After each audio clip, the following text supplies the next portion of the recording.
ሰላም ጤና ይስጥልን የተወደዳችሁ የቻናላችን ቤተሰቦች እንዴት ቆያችሁልን? ዛሬ በስፋት የምንመለከተው የ23ኛ ሳምንት የእንግሊዝ ፕሪሚየር ሊግ ጨዋታዎች በዚህ ሳምንት መከናወን ይጀምራሉ። በዕለተ ቅዳሜ 9 ሰዓት ከ30 በምሳ ሰዓት ጨዋታ በለንደን ኦሎምፒክ ስቴዲየም ዌስትሃም ከሰንደርላንድ ሲጫወት አመሻሽ 12 ሰዓት ላይ በርከት ያሉ ጨዋታዎች ይደረጋሉ። ወደ 3 ጨዋታዎች 12 ሰዓት ላይ ይደረጋሉ።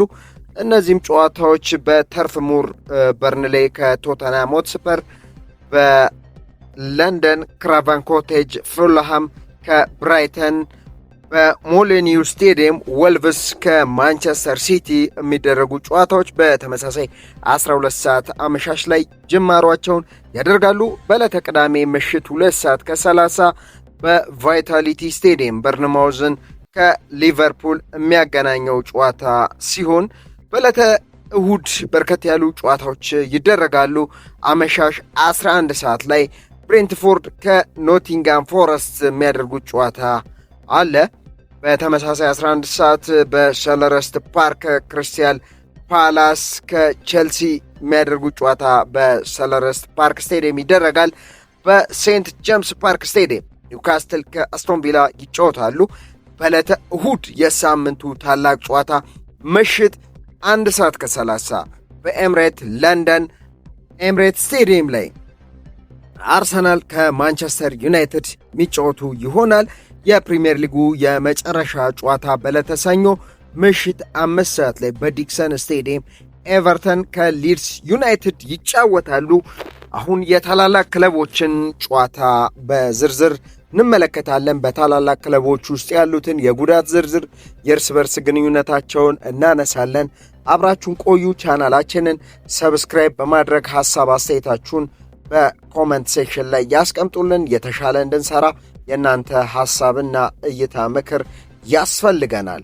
የሳምንቱ ታላቅ ጨዋታ በለንደን ኤምሬት ስቴዲየም የሊጉ መሪ አርሰናል ከማንቸስተር ዩናይትድ ሲጫወቱ አርሰናሎች ያለፉትን 2 ተከታታይ የፕሪሚየር ሊግ ጨዋታዎችን ሳያሸንፉና ምንም ጎል ጭምር ሳያስቆጥሩ በአቻ ውጤት መጨረሳቸው ይታወሳል።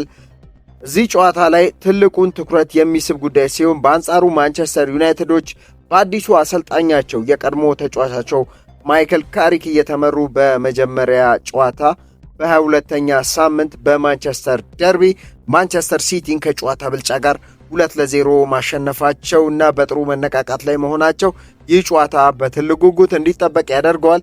አርሰናሎች የፕሪሚየር ሊጉን ዋንጫ ለማሸነፍ ቀዳሚው ቡድን ሲሆኑ ማንቸስተር ዩናይትዶች በአንጻሩ ቶፕ 4 ውስጥ ለመጨረስ እየታገሉ ይገኛሉ። አርሰናሎች በሳምንቱ አጋማሽ በአውሮፓ ቻምፒየንስ ሊግ ወደ ጣሊያን ተጉዘው በሚላን ከተማ ኢንተር ሚላንን 3-1 አሸንፈው በድንቅ ብቃት አሸንፈው መመለሳቸው ይታወሳል። ለዚህም ጨዋታ ጥሩ የሞራል ስንቅ እንደሚሆን ይጠበቃል።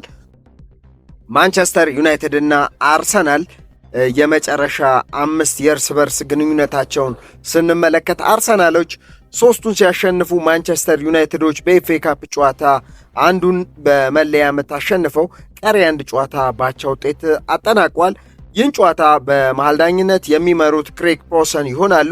በሁለቱ ክለቦች በጉዳትና በተለያዩ ምክንያቶች ጨዋታው የሚያመልጣቸውን ተጫዋቾች በዝርዝር እንመለከታለን። ባለሜዳው አርሰናል ወይም በአርሰናል በኩል እንግሊዛዊው ተስፈኛ ተጫዋች ማክስ ዳውማን፣ ሪካርዶ ካላፊዮሪ እና ፒየሬ ሂንካፔ በጉዳት ምክንያት የጨዋታ የሚያመልጣቸው የአርሰናል ተጫዋቾች ናቸው።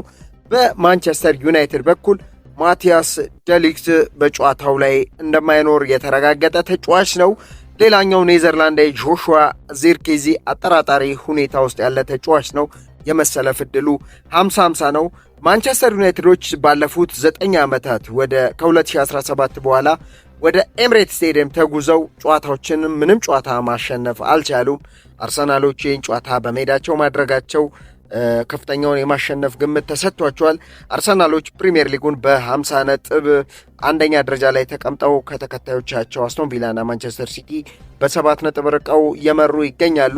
በአንጻሩ ማንቸስተር ዩናይትድ በ35 ነጥብ ከአርሰናል በ15 ነጥቦች አንሶ 5ኛ ደረጃ ላይ ተቀምጧል። ሌላኛው በሞሊኒው ስቴዲየም ከቅርብ ጊዜያት ወደዚህ በጥሩ መሻሻል ላይ የሚገኙት በአሰልጣኝ ሮብ ኤድዋርድስ የሚመሩት ወልቨርሃምፕተን ዋንደረርሶች ማንቸስተር ሲቲን ሲያስተናግዱ በሁሉም ውድድሮች ላይ ከባለፉት 5 ጨዋታዎች አንዱን ብቻ በማሸነፍ በሁለቱ ሽንፈትን በሁለቱ አቻ መለየትን የገጠማቸው ማንቸስተር ሲቲዎች ብዙ ትችትን እያስተናገዱ ሲሆን ወልቭሶች በሊጉ ግርጌ ላይ መቀመጣቸው ጨዋታውን በትልቅ ፉክክር እንደሚደረግ ይጠበቃል።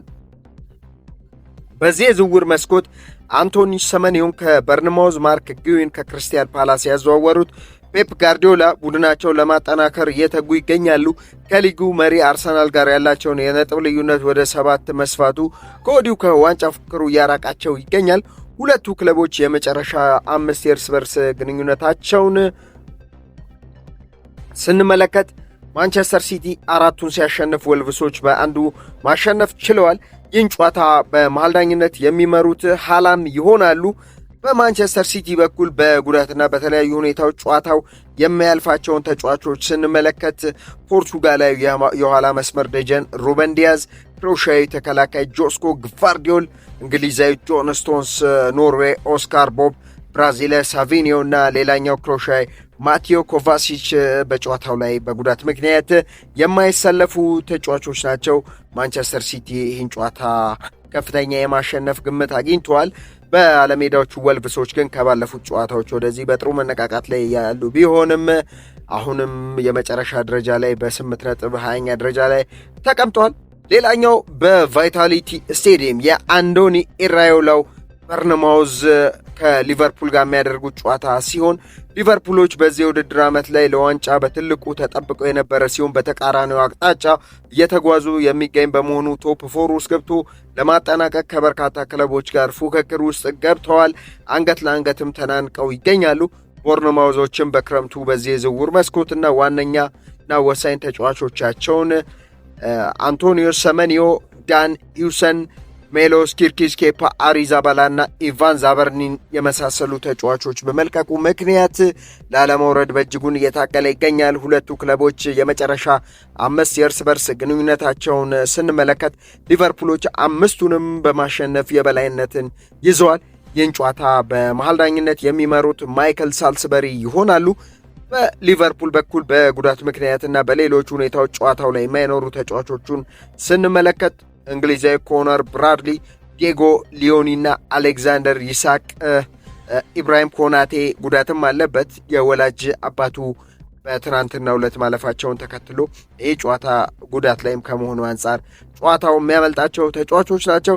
በጉዳት ምክንያት እኚህ ተጫዋቾች የማይሰለፉ ሲሆን የሊቨርፑል ተጫዋቾች ናቸው። በዚህ ጨዋታ ላይ በትልቁና በጉጉት የሚጠበቀው ጉዳይ ቢኖር ከአሰልጣኝ አርነ ስሎት ጋር በጥሩ ግንኙነት ውስጥ የማይገኘው ግብፃዊ መሐመድ ሳላህ ከአፍሪካ ዋንጫ በኋላ በመመለሱ በጨዋታው ላይ የመጀመሪያ የፕሪሚየር ሊግ ጨዋታውን ያደርጋል ተብሎ ይጠበቃል። በቋሚነት በባለፈው ሳምንት በአውሮፓ ቻምፒየንስ ሊግ ወደ ፈረንሳይ ስታድ ቬሎድሮም አቅንተው ኦሎምፒክ ደ ማርሴይን 3-0 ሲያሸንፉ ጨዋታውን በቋሚነት መጀመሩ ይታወሳል። በፕሪሚየር ሊጉ ይህም እድል ይሰጧል ተብሎ ይጠበቃል። ሌላው በለንደን ደርቢ በሸለረስት ፓርክ ስቴዲየም ክሪስታል ፓላስ ከቼልሲ ጋር የሚገናኙ ሲሆን በቅርቡ ወጣቱን እንግሊዛዊ የቀድሞ የስትራስበርግ አሰልጣኝ ሊያም ጄምስ ሬሲነርን የቀጠሩት ቼልሲዎች በሳቸው ስር 3 ጨዋታዎችን አከናውኖ 2ቱን ሲያሸንፍ አንዱን ሲሸነፉ በዚህ ጨዋታ ከፓላስ ጋር መገናኘታቸው ጨዋታውን የሚያከብድባቸው ይሆናል።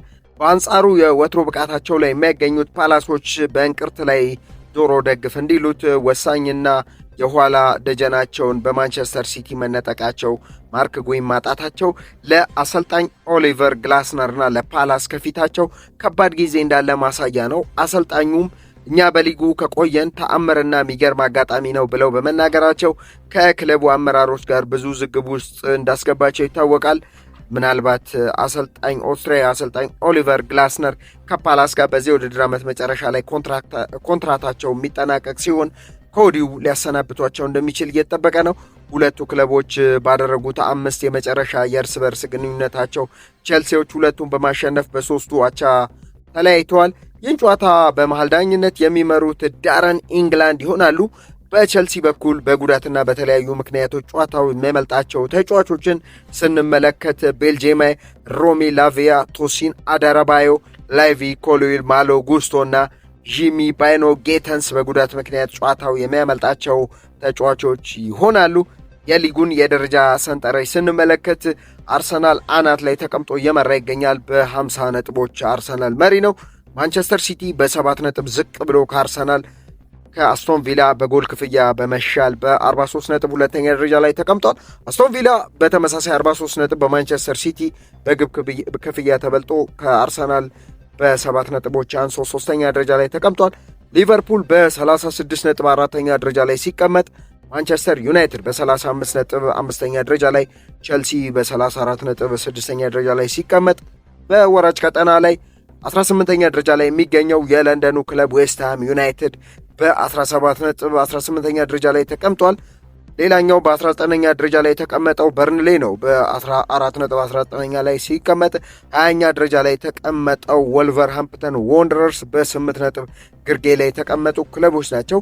ከፍተኛ ግብ አስቆጣሪዎችን ስንመለከት ኖርዌይ የማንቸስተር ሲቲ የፊት መስመር ግዙፉ ተጫዋች ኤርሊንግ ብሮት ሆላንድ በ20 ጎሎች ይመራል። ብራዚላዊ ድንቅ አጥቂ ከብሬንትፎርድ በ16 ጎሎች በሁለተኛ ደረጃ ላይ ሲቀመጥ፣ የቀድሞ የበርንማውዝ አሁን በጃንዋሪ ዝውውር ማንቸስተር ሲቲን የተቀላቀለው ጋናዊ አንቶን ሰመኒዮ በ10 ጎሎች ተከታትለው እየመሩ ይገኛሉ። የዛሬ መረጃዎቻችንን እዚህ ጋር ስናጠቃልል በሌሎች አዳዲስና ወቅታዊ መረጃዎች እስከምንገናኝ ለምትወዷቸውና ለምትደግፏቸው ክለቦች መልካም ውጤትን እየተመኘን በሰላም በጤና ቆዩልን። ዋዛ የስፖርቱ ማዕዛ